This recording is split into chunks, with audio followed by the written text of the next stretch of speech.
Magandang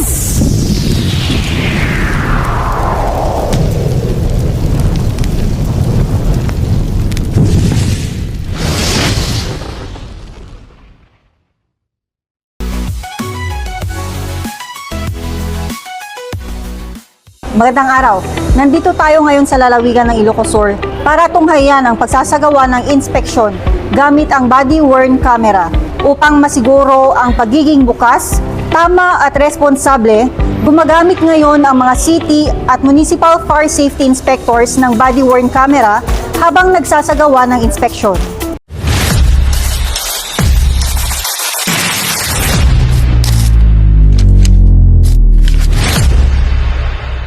Ang BFP Ilocos Sur Fire Marshal at personnel sa pamumuno ni Fire Senior Superintendent Ramel V. Borja, masigasig na ipinatupad na ang mga probisyon na nakasaad sa Memorandum Circular bilang 2026-001 ng Bureau of Fire Protection.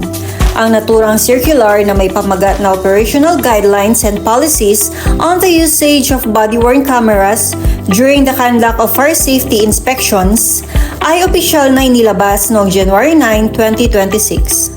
Ating pakinggan ang pahayag ni DILG Secretary Juanito Victor John Vic Katibayan Remulla Jr. We're so serious na nag-procure na kami ng 14,000 body cameras para sa lahat ng inspectors ng BFP. Para kung papasok sila, lahat ng naka-on yan, lahat ng pag-uusapan nila, naka-record straight to our database. Straight, pwede namin i-stream from our headquarters kung anong pinag-uusapan. Itinatakda nito ang mga tiyak na operational protocols kabilang ang wastong paghawak at pag-iimbak ng mga naitalang video upang matiyak na ang lahat ng inspeksyon ay naitatala ng real-time habang pinapanatili ang privacy at mga legal na konsiderasyon. Tinatanggap ng grupo ng BFP Ilocos Sur ang inisyatibong ito bilang bahagi ng kanilang pangakong pangalagaan ang kaligtasan ng publiko, pagbutihin ang pangangalap ng ebidensya at palakasin ang tiwala sa pagitan ng Bureau at ng mga komunidad ng kanilang pinaglilingkuran. Pagkatapos ng isang buwan na paggamit ng body-worn camera sa bawat inspeksyon, matagumpay na naipagpapatuloy ng BFP Ilocos Sur ang paggamit ng teknolohiyang ito sa bawat inspeksyon na isinasagawa sa buong lalawigan. Ating pakinggan ang opinyon ng ating mga kliyente.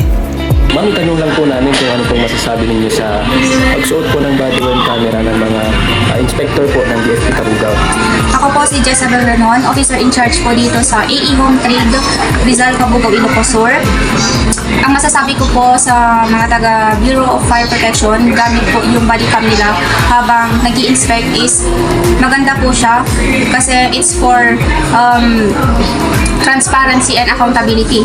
So protection din po siya sa mga officers and every establishments din po. Protection din po siya sa amin. And dito rin po is as approved din po siya na nagkakandak po talaga sila ng yearly inspection sa every establishments po. And iwas corruption na din po dito gamit po ng body cam po natin.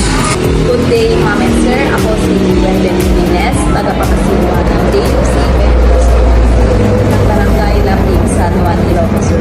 Nagkandak ng BFP San Juan ng Fire Safety Inspection noong January 30, 2026. At ang ating pong nakita ay ang paggamit ng Fire Safety Inspectors ng body-worn camera.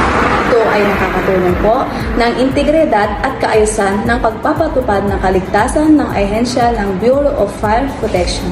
Maraming salamat po. Dito po kami sa Barangay San Rafael, dito sa Sari-Sari Store ni Ma'am Jacqueline Esparto Boliente. Ma'am, mabaling na alaan na kayo yung feedback regarding the people nag-inspect me using the body-worn camera and asang mag-video pa nag-inspect me. Okay lang, Met, at least para may yung pamangkin ko para alam niya yung safe ng Sari Store na para ano na siya, alam niya yung gagawin niya. At least, lalo ngayon, wala pa yung sandwiches niya. At least, kailangan niya na ano yun para safe sa Sari Store. Okay, ma'am, thank you so much. Sa kasalukuyan, patuloy pa rin ang paggamit ng body-worn camera sa probinsya ng Ilocos Sur. At yan ang pinakabagong update para sa BFP TV Ilocos Region. 1 Ilocos Sur.